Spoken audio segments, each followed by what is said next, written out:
Women supposedly make less money compared to men for exactly the same work. Then why are there more single female homeowners than male single homeowners in every single state except two? More to the bidenese glossary. And there are Impressionists, and then there are Impressionists.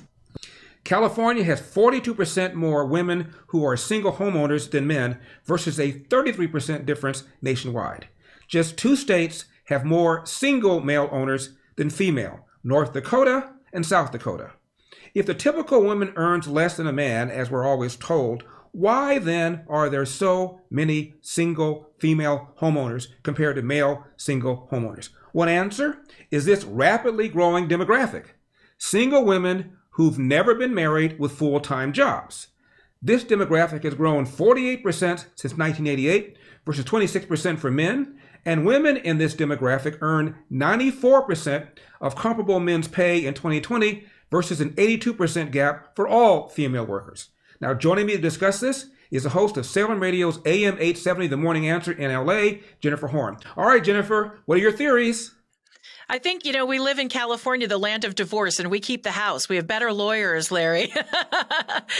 No, it's actually a great question. I found this story so interesting, and I think it is so indicative of our time right now. I went to elementary school in the late 1980s. Maybe I'm aging myself, in the early 90s. And I think I was a beneficiary of what is a new trend over the decades here in our country, and that is, unfortunately, leaving behind men and empowering women. And I think it's great for women. I appreciate the ability to provide for myself and to enjoy independence and all of that. But I do think we've left men behind in some respects. They don't really quite know where their place is in our society. So I think you have women who are willing to enjoy their independence. They prioritize that higher than men. I think they also are they're more responsible at a younger age. So they're willing to make cuts and to sacrifice to save up enough to get that house all on their own so that they can have that safety and security.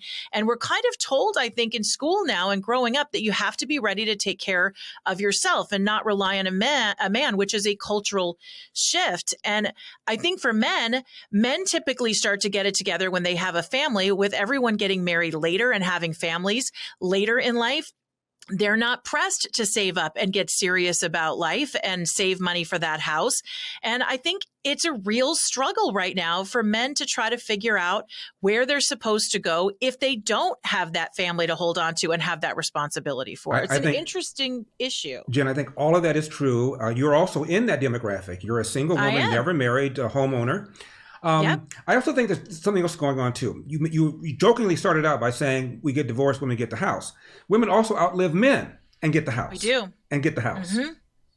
Yeah, I think that's a huge issue in this as well. Our huge contributing factor is that we typically live longer, we get the house.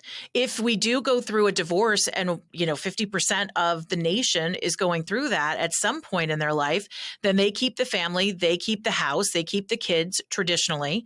And then this whole single women empowerment, I think that is new to people who are in their 40s and their 50s. And this idea that women can actually take care of themselves and they can have the house and they can have the career and maybe marriage comes. I don't know if that's good or bad for our culture, but certainly I think that's where we are right now. And traditionally, I think you don't see men saving up for a home unless they have the wife and the family. So if everybody's getting married later or living alone longer, that probably leaves men out a bit in home ownership, even if they are making more money. If you do believe the figures that women make less, I don't know that to be true so much anymore. I think that's a great thing. I think that wage gap is there, but I think it's much smaller than it used to be. Wait a second. This is a part of the show where the great Eldersky holds up a pair of brown MyPillow My Slippers. That's the time, and they come in different colors, and they come in different styles. So if for whatever reason you don't like this style, there is an alternative. Just call that number on your screen or go to MyPillow.com, promo code ELDER. And this, of course, is the product that started it all, the MyPillow, or am I being redundant? Now there's a MyPillow 2.0. You've never slept on anything more comfortable. Call the number on your screen or go to MyPillow.com, promo code ELDER. And here is the 6-pack. Notice it says towels that work, meaning they absorb the water. Isn't that what a towel is supposed to do?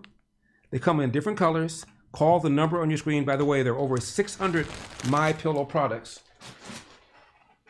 And don't forget, MyPillow.com, promo code ELDER. Finally, this is the Giza Dream Bedsheet. Giza is an area in Egypt where the finest cotton is grown. Mike scoured the world to find the best cotton, and that's where he found it. These come in different colors. Mine, of course, is white because I am the black face of white supremacy, but you're not. You may want a different color. Also, they come in different sizes because beds come in different sizes. Again, over 100 products. Call the number on your screen or go to MyPillow.com, promo code ELDER. That's MyPillow.com, promo code ELDER. Well, every year of the Obama administration, Michelle Obama would come out and talk about how women make less money than men do for the very same work. They don't. If you look at apples to apples, women that have gone to the same kind of school, same education, haven't taken time out for children, put in the same hours, there's virtually no difference. And you look at cities like LA and like New York and like Chicago, comparing all young women to all young men, young women make more money than young men. And there are way more women in college now than men. And the graduation rates in high school for women are higher than the graduation rates in high school for men. So you put all that together, that spells single women who own homes.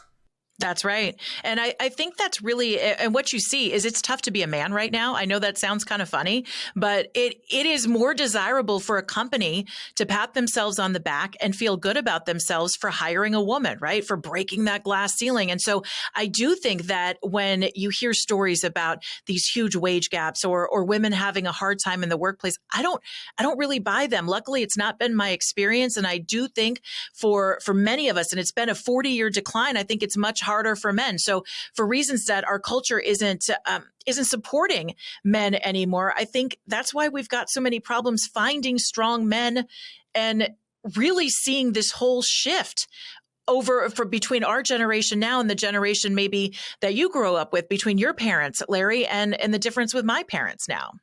And again, we touched on this earlier, but what the last question, Jennifer, is how serious is this? What should we do about it? Is this really concerning going down the road? You know, I think anybody getting into home ownership at this point should be celebrated. It's incredibly difficult. I don't think it's the end of the world for that. I think we should celebrate people creating wealth and financial freedom for themselves, no matter what their sex. But I do think we have a problem when everybody, and I put myself in this as well, when we forget that the importance of a relationship in the traditional family, because without those kids, humanity sort of dies out. So I don't think we can throw it all out in favor of independence. But I guess the silver lining is that you actually have a group of people who are affording housing, and it's difficult, especially in a place like California when everything is so expensive. Jennifer Horn, AM 870 The Answer, right here in Los Angeles. Jennifer, thank you so much. Thank you. Finally, attention, Biden voters.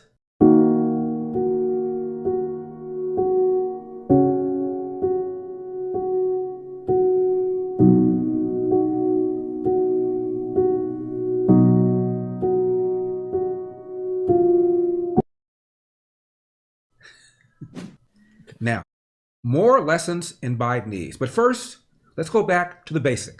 The first word I'm going to teach you today is nextnosrent.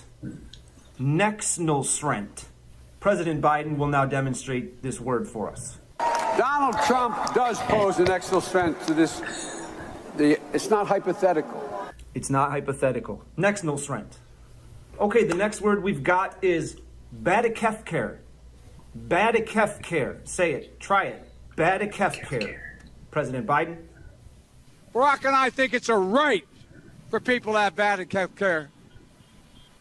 Next, my bus been wet.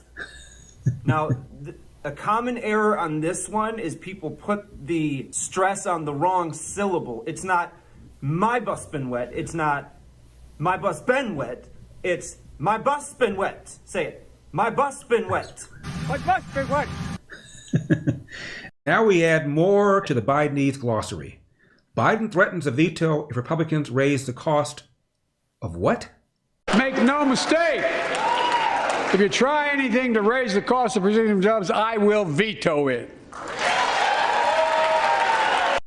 Raise the cost of precision jobs. I'm not quite sure what that is, but whatever it is, it's probably not good.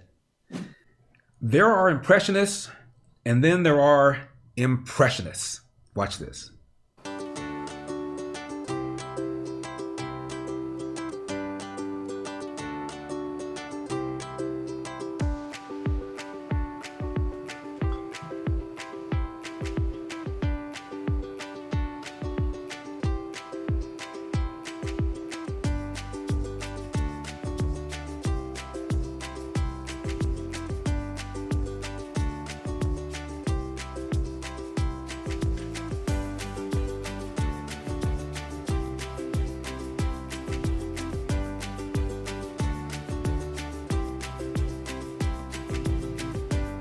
Wow.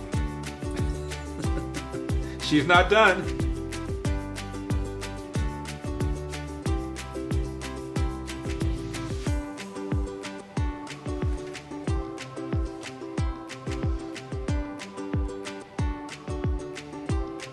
Who is this going to be?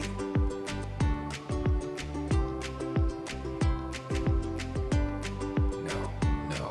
Einstein?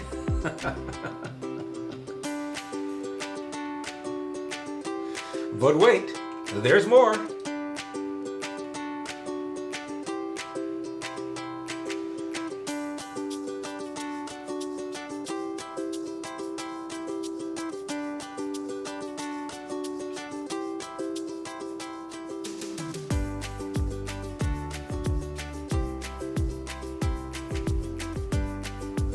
Wow.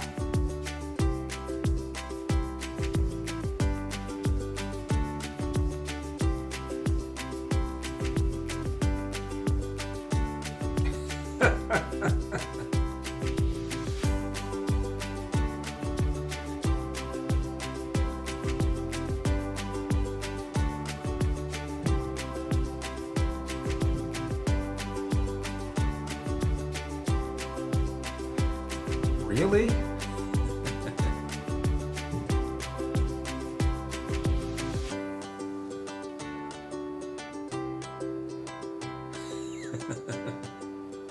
Wow. Now, I know you like the show, so be sure and hit that like button. Also hit that subscribe button. We want as many subscribers as possible. Get the word out. And scroll down and you can see where you can join our mailing list to make sure you don't miss any of our vids. Believe it or not, every now and then YouTube has an issue with some of our videos. So to make sure you get them all, make sure you get on our mailing list. And finally, there's a donate button. Hit the donate button. Throw a little something in the tip jar to make sure we can continue to give you hard-hitting, in-your-face, common sense, truthful programming. Larry with Epoch, EPOCH.com, Larry with Epoch.com. I'm Larry Elder. This has been the Larry Elder Show for Epoch Times. Remember, we've got a country to save. I'll see you next time.